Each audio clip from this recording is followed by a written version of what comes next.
പാലായിൽ ജോസ് കെ മാണിയും കടുത്തുരുത്തിയിൽ നിർമ്മല ജിമ്മിയും ഉൾപ്പെടെ 12 സ്ഥാനാർത്ഥികളെ കേരള കോൺഗ്രസ് എം പ്രഖ്യാപിച്ചു. ചാലക്കുടിയിൽ UDF കൗൺസിലറായ ബൈജു ചിറേത്താണ് കേരള കോൺഗ്രസ് സ്ഥാനാർത്ഥി. ഒരു മണ്ഡലം കൂടി CPM നൽകുമെന്ന് പ്രതീക്ഷിക്കുന്നതായി ജോസ് കെ മാണി പറഞ്ഞു. 12 മണ്ഡലങ്ങളിലാണ് കേരള കോൺഗ്രസ് എം മത്സരിക്കുന്നത്. ഇതിൽ 5 സിറ്റിംഗ് സീറ്റുകളാണ്. ബാക്കി 7 സീറ്റുകളിലേക്കുള്ള സ്ഥാനാർത്ഥികളെയാണ് പ്രഖ്യാപിച്ചത്. പാലായിൽ ജോസ് കെ മാണി തന്നെയാണ് മത്സരിക്കുക എന്നുള്ള കാര്യത്തിൽ നേരത്തെ തന്നെ ഏകദേശ ധാരണയായിരുന്നു.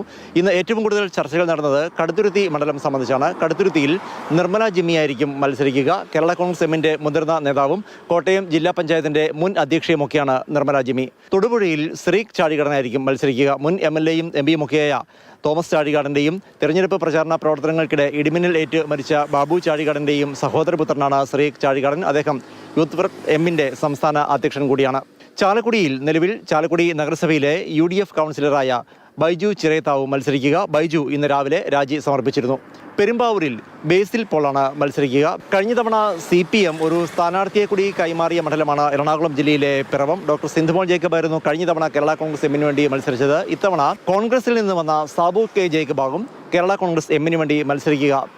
പിറവം പഞ്ചായത്തായിരുന്നപ്പോൾ അവസാന പഞ്ചായത്ത് പ്രസിഡന്റും പിന്നീട് നഗരസഭയായി മാറിയപ്പോൾ ആദ്യ നഗരസഭാ അധ്യക്ഷനുമായിരുന്ന വ്യക്തിയാണ് സാബു K ജേക്കബ്. ഒരു മാസം മുൻപാണ് അദ്ദേഹം കേരള കോൺഗ്രസ് എമ്മിലേക്ക് എത്തിയത്. ഇരിക്കൂറിൽ മാത്യു കുന്നപ്പള്ളിയാണ് മത്സരിക്കുക. സിറ്റിംഗ് MLA മാർ 5 പേരും മത്സരിക്കും. അവർക്ക് മണ്ഡലങ്ങൾ സംബന്ധിച്ച് മാറ്റങ്ങൾ ഒന്നും തന്നെയില്ല. 13 സീറ്റുകൾ ആകെ ലഭിക്കും എന്നുള്ളതായിരുന്നു കേരള കോൺഗ്രസ് എമ്മിൻ്റെ പ്രതീക്ഷ. കാരണം 2021 തെരഞ്ഞെടുപ്പിൽ കുറ്റ്യാടി മണ്ഡലത്തിൽ പ്രചാരണ പ്രവർത്തനങ്ങൾ നടത്തിക്കൊണ്ടിരിക്കുകയാണ് ആ സീറ്റ് വിട്ടു നൽകണമെന്ന് CPM ആവശ്യപ്പെട്ടത്. ഒരു നിമിഷം അന്യേ ആ സീറ്റ് വിട്ടു നൽകുകയും ചെയ്തു. ഇത്തവണ അതിന് പകരമായി ഒരു സീറ്റ് കൂടി ലഭിക്കുമെന്ന് പ്രതീക്ഷിച്ചിരുന്നു. പക്ഷേ 13ാമത്തെ സീറ്റ് ഇനിയും ലഭിച്ചിട്ടില്ല.